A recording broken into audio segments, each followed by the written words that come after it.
Cette actualité vous est présentée en collaboration avec Cryptost Academy.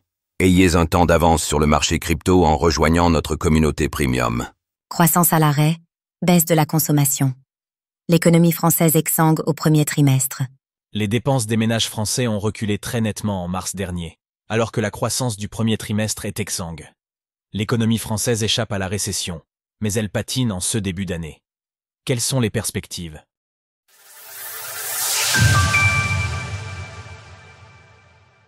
Croissance exsangue, consommation en baisse en France. Deux chiffres publiés cette semaine mettent en lumière le ralentissement économique connu par la France, CES, dernier mois.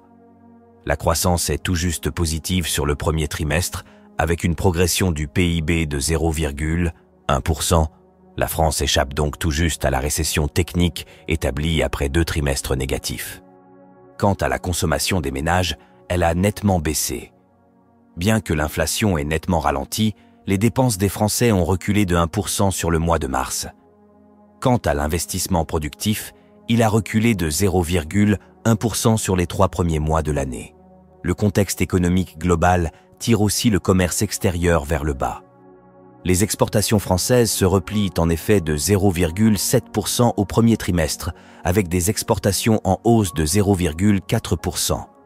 Globalement, on assiste donc à une période de fort ralentissement pour l'économie de l'Hexagone. Pas de récession en vue ?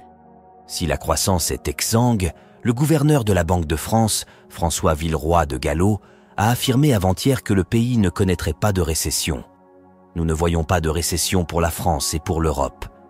Le scénario central de la Banque de France, ça reste une sortie de l'inflation sans récession. Pour autant, le ministère de l'Économie et des Finances a abaissé sa prévision de croissance pour 2025 à 0,7%, suite à la guerre des droits de douane déclenchée par les États-Unis. Éric Lombard, le ministre de l'Économie, a pourtant voulu être rassurant ce matin sur Sud Radio. Aujourd'hui, les investissements des entreprises et leurs résultats vont plutôt dans le bon sens. Les tensions économiques et la guerre commerciale avec les États-Unis pourraient cependant fortement plomber le second trimestre, avec des entreprises qui hésitent face à un contexte incertain. Retrouvez toutes les actualités crypto sur le site cryptost.fr.